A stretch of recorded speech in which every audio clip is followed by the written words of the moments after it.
नमस्कार दोस्तों। स्वागत है आपका एक और शानदार वीडियो में। आज हमारे साथ हैं हर्ष, जिन्होंने गेट में 965 रैंक हासिल की। आज हम हर्ष जी से उनकी स्ट्रेटेजी के बारे में जानेंगे। हर्ष जी, स्वागत है आपके हमारे चैनल पर। तो सबसे Hi, पहले thanks for having me. आप हमारी ऑडियंस को थोड़ा सा इंट्रो दे दें। हाँ, तो मेरा नाम हर्ष है। मैं गुजरात से हूँ। मैंने अपना बीटेक अहमदाबाद में silver college of engineering technology में किया है, जो गुजरात टेक्नोलॉजिकल यूनिवर्सिटी में आती है। और मैंने इस साल गेट दिया था कंप्यूटर साइंस का। उसमें मेरा रैंक 965 था और ये मेरा सेकंड अटेम्प्ट था। Okay, nice. आप हमारी ऑडियंस को अपनी जर्नी के बारे में बताएं हर्ष जी। आपने अपनी स्कूलिंग लाइफ कैसी की और कॉलेज कैसा रहा आपका? हाँ, तो मैंने अपना बेसिक स्कूलिंग था टिल 12th, वो मैंने अपने होम टाउन से किया है। फिर आफ्टर 12th मैं अपने बैचलर्स के लिए अहमदाबाद शिफ्ट हुआ था। तो मैं वहाँ मतलब हॉस्टल में रहता था।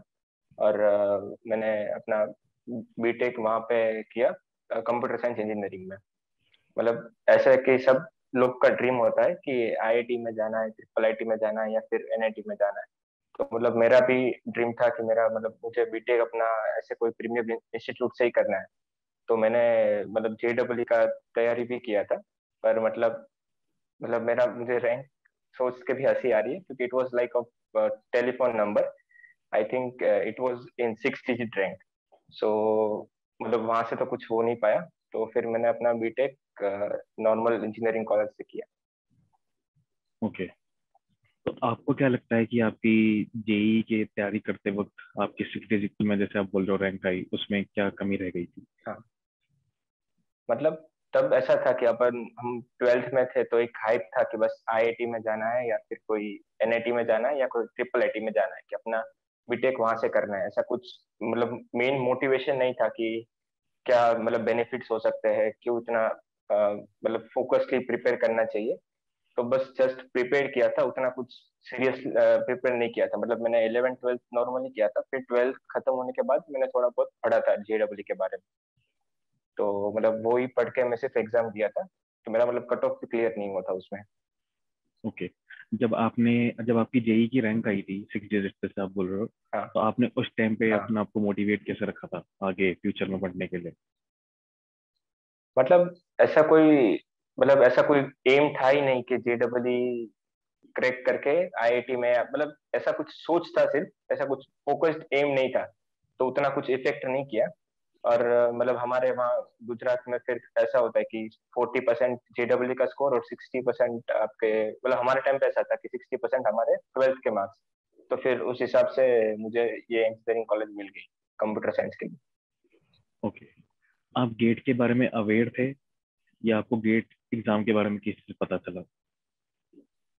ओके, तो मतलब अ, अभी ये 12th का खत्म हो गया, मतलब नई कॉलेज मिला था कोई आईआईटी या कोई एनआईटी। तो फिर मैंने स्टार्ट किया यहाँ से सिल्वर कॉलेज से अपना बीटेक शुरू किया। तो मतलब मैं मेरे होम टाउन से दूर था, तो मैं मतलब अपने हॉस्टल में रहता था। और वहाँ पे हमारे हॉस्टल में ऐसा नहीं था कि आपके फर्स्ट ईयर से हो तो फर्स्ट ईयर वाले ही आपके साथ रहेंगे। हमारे साथ हमारे सीनियर्स भी रहते थे। तो मैं जो हॉस्टल में था, मतलब वो प्राइवेट हॉस्टल था। तो उसमें ही हमारा एक रूममेट था। वो मतलब मैं जब फर्स्ट ईयर में आया तो वो सेकेंड या थर्ड ईयर में थे। तो वो गेट की प्रिपरेशन कर रहे थे, वो मैकेनिकल इंजीनियरिंग से थे।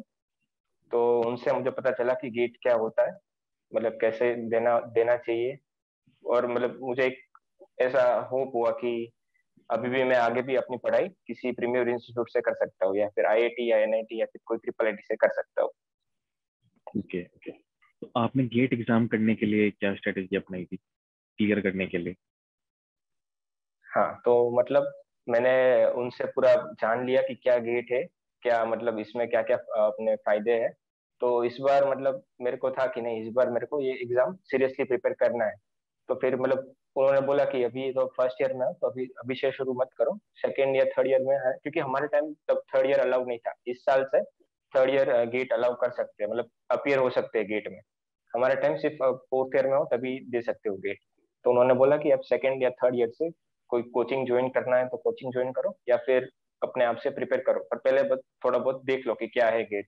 तो फिर मैंने अपने एंड पे रिसर्च किया, सिलेबस देखा, सारे सब्जेक्ट्स देखे, और मतलब देखा तो मेरे जो बीटेक के सब्जेक्ट्स थे उनसे मतलब बहुत काफी सिमिलर थे। एक दो सब्जेक्ट मतलब थोड़े नए थे जो हमारे बीटेक में नहीं थे, तो मैंने वो देखा।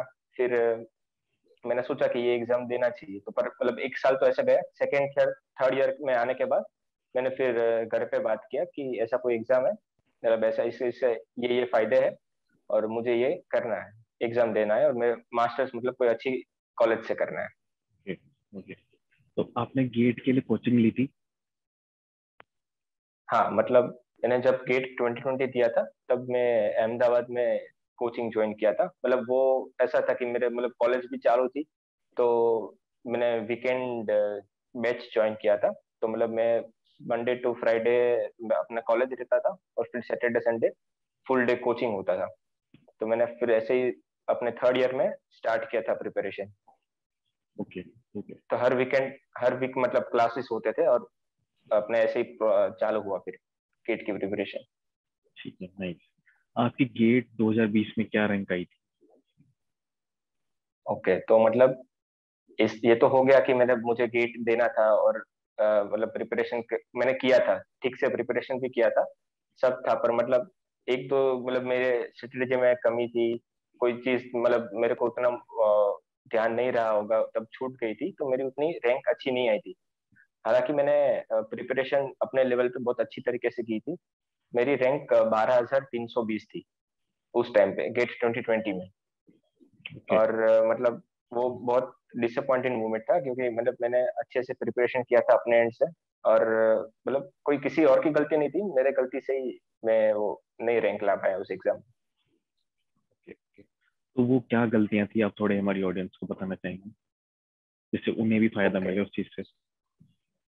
हाँ तो मतलब अ, हमारे में आप मतलब अगर आप जानते होंगे कंप्यूटर साइंस में एक सीओए करके सब्जेक्ट होता है, कंप्यूटर ऑर्गेनाइजेशन एंड आर्किटेक्चर। तो वो सब्जेक्ट मुझे उस टाइम पे बहुत टफ लगता था। तो मतलब मैंने तब हमारे मतलब प्रीवियस ईयर पेपर्स भी अवेलेबल होते हैं साइट्स पे, या फिर अपने हमारे पास मेरे पास एक बुक भी थी प्रीवियस ईयर पेपर की। तो मैंने 4-5 साल के पिछले पेपर्स देखे, उसमें ऐसा आया कि 3-4 मार्क्स के क्वेश्चंस होते हैं, और मोस्टली 2 या 3 क्वेश्चंस होते हैं। तो मैंने सोचा कि मैं ये सब्जेक्ट लीव कर सकता हूँ, जो मेरी सबसे बड़ी गलती थी। तो मैंने वो सब्जेक्ट प्रिपेयर ही नहीं किया, पूरा सब्जेक्ट छोड़ दिया। और मतलब जब मैं टेस्ट सीरीज देता था तो मेरा एक हैबिट था कि मतलब इसमें गेट में कैसा होता है कि टोटल 65 क्वेश्चन होते हैं। तो पहले 10 क्वेश्चन एप्टीट्यूड के होते हैं, और फिर 1 to 55 मतलब और 55 क्वेश्चन इसके टेक्निकल सब्जेक्ट से होते हैं। तो मेरी हैबिट थी कि मैं फर्स्ट क्वेश्चन से ही स्टार्ट करता था एग्जाम देना। तो जब मैंने फाइनल एग्जाम में मतलब वही स्ट्रेटेजी फॉलो किया, तो जब फाइनल एग्जाम में शुरू हुआ तो पता नहीं मेरे सेट में आगे के पहले के 3-4 क्वेश्चंस वही सब्जेक्ट से थे जो मैंने लीव किया था सब्जेक्ट। तो वो सब मतलब वो क्वेश्चंस देख के मैं पूरा नर्वस हो गया, और फिर जो क्वेश्चंस आते थे वो भी ठीक से नहीं कर पाया, और मतलब एग्जाम पूरा बिगड़ गया फिर। मतलब वो कहते हैं कि मतलब जो एग्जाम गेट का एग्जाम है, आप कितना भी प्रिपेयर करो, जो मेन लास्ट 3 आवर्स में आप कैसे हैंडल कर सकते हो प्रेशर, उसके ऊपर ही है पूरा। ओके। ओके। तो गेट 2020 में जैसे आपकी रैंक बहुत कम आई थी, जैसे आप कह रहे हो 12,000 हाँ। कुछ आई थी, तो उस टाइम आपने हाँ। अपने आप को मोटिवेट कैसे रखा, और फिर उसके बाद आपने क्या स्ट्रेटेजीज अपनाई आगे के लिए? हाँ तो मतलब मुझे आज भी डेट याद है, 8 फरवरी को हमारा एग्जाम था, 8 फरवरी 2020 को। ओके। तो मैं जब एग्जाम सेंटर से बाहर निकला तभी मेरे को पता चल गया था कि मैं इस साल मतलब शायद क्वालिफाई कर जाऊं, पर रैंक कुछ नहीं आ पाएगा, कुछ स्कोर भी नहीं हो पाएगा। तो मतलब मेरे मन में ऐसा थॉट था कि मैं दूसरी बार अटेम्प्ट दूंगा, क्योंकि मेरे को पता था कि ये अगर ये सब्जेक्ट छोड़ दूं और थोड़ी बहुत मेरी गलती सुधार दूं तो मैं अच्छा परफॉर्म कर सकता हूँ इसमें।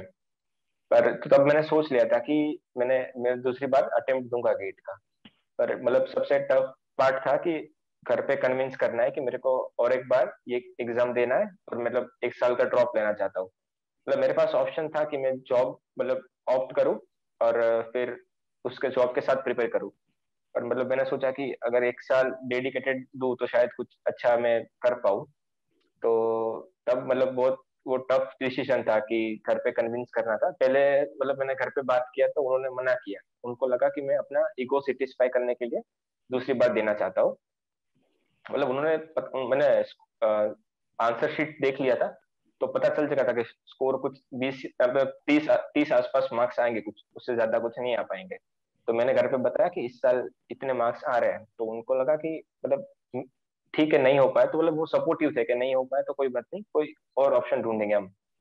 पर मैंने बताया कि ये मतलब इस आप ये मार्क्स के ऊपर मुझे जज मत करो, मैं इससे अच्छा कर सकता हूँ।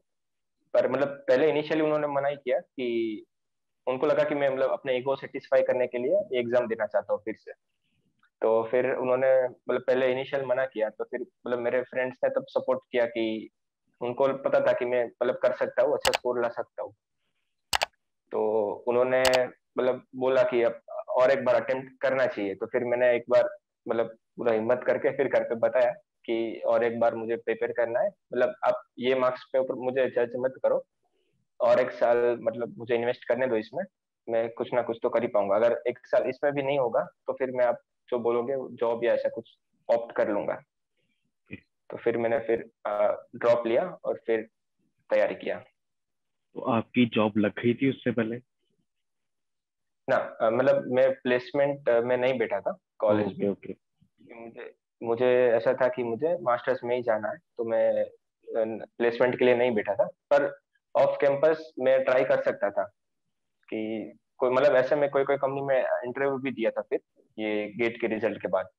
पर मतलब मैं उतना सेटिस्फाई नहीं था, और मैं दूसरी बार देना चाहता था, तो फिर मन से वो इंटरव्यू भी नहीं दे पा रहा था।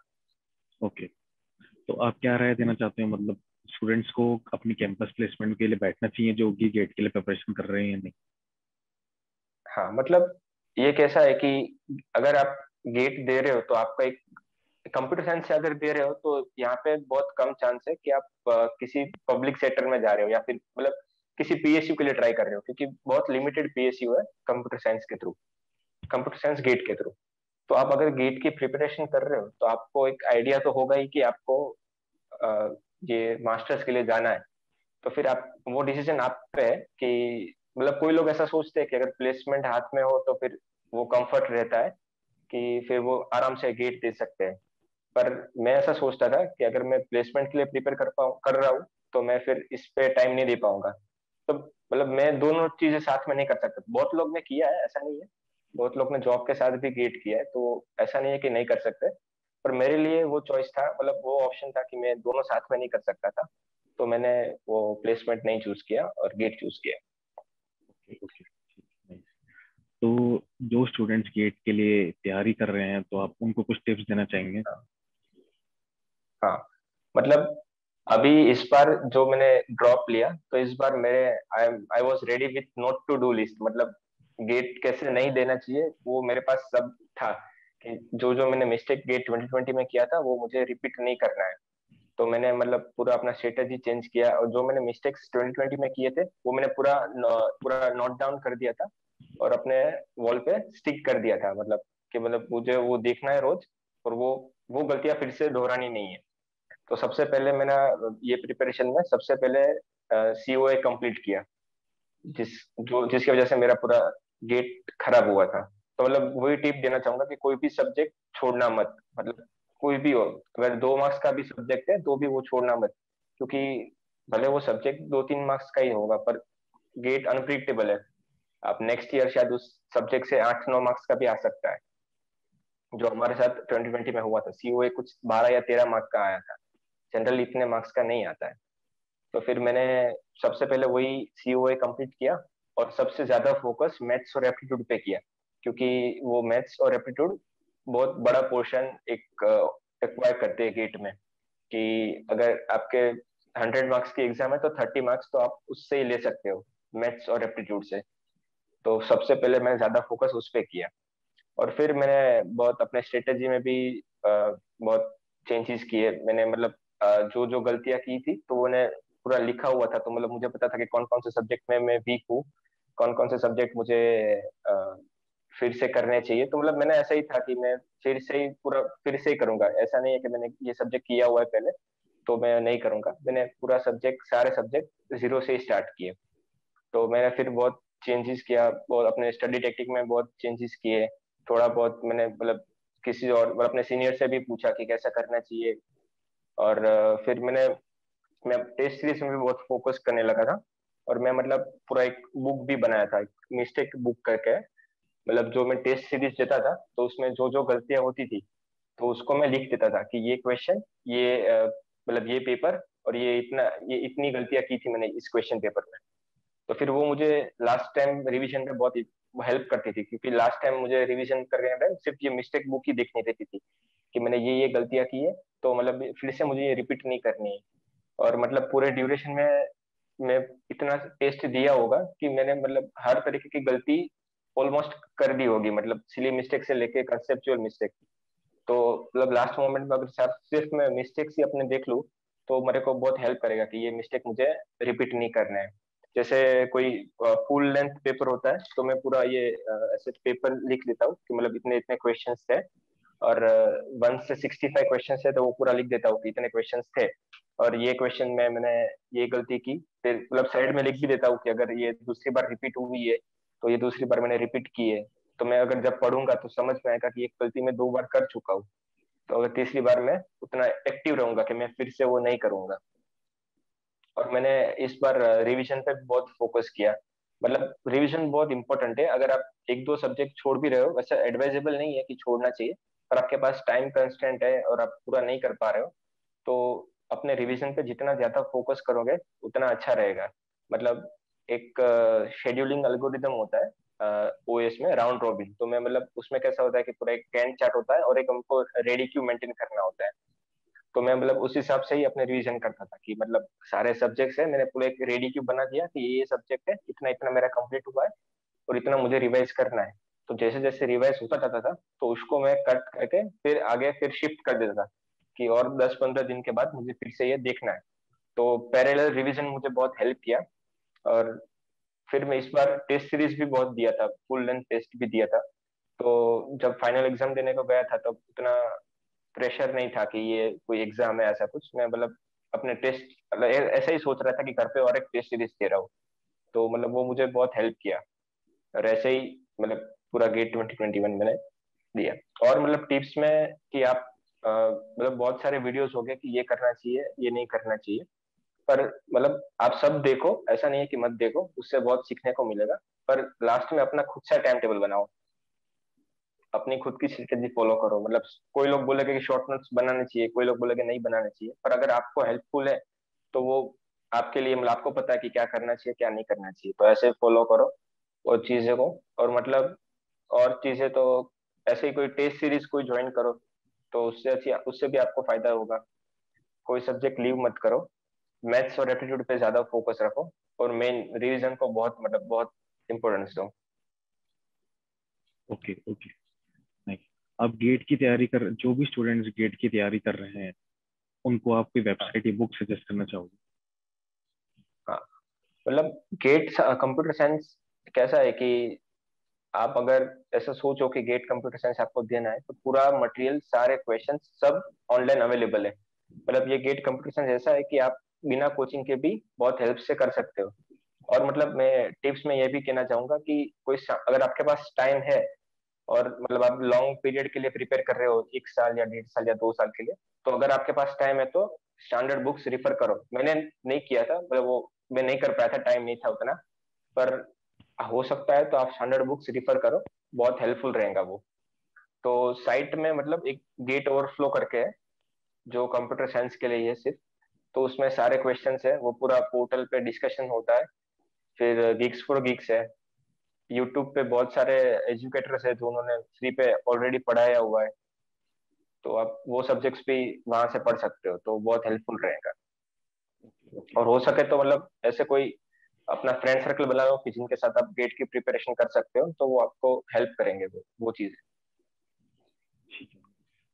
तो आप हमारी ऑडियंस को मोटिवेट रखने के लिए क्या कहना चाहेंगे? मतलब जैसे लोग बीच में छोड़ देते हैं गेट की प्रिपरेशन या फिर पढ़ाई करते हुए छोड़ देते हैं, तो उसके लिए आप मोटिवेशन। मतलब मैं कैसा मतलब मैं अपनी बात ही बताऊंगा तो उनसे पता चलेगा उनको कि ऐसा नहीं है कि अगर मैं गेट की प्रिपरेशन किया हूँ तो मैं पूरा साल हर रोज 8-8 घंटे पढ़ा हूँ। कोई दिन ऐसा भी हुआ कि मैं 2 घंटे पढ़ पाया, कोई दिन ऐसा भी हुआ कि मैं 10 घंटे पढ़ा, कोई दिन ऐसा भी हुआ कि मैं कुछ नहीं पढ़ा। तो ऐसे दिन आएंगे, मतलब ऐसे दिन बहुत आएंगे। आप ऑफ डेज थोड़े बहुत तो लेने चाहिए। कोई मतलब ऐसा आज मन नहीं कर रहा है कि नहीं पढ़ना है, तो ठीक है मत पढ़ो, मूवी देखो, कुछ भी अपना फन एक्टिविटी करो। पर ऐसा मत, मतलब ऐसा रखो कि नेक्स्ट डे आपको फिर से वो प्रिपरेशन करना है। तो ऑफ डेज तो हो गए, पर मतलब आपको वो देखना है कि आपको प्रिपेयर करना है और रैंक लानी है। तो वो तो इनर मोटिवेशन बहुत इंपॉर्टेंट है। अगर वो नहीं होगा तो फिर नहीं कर पाओगे।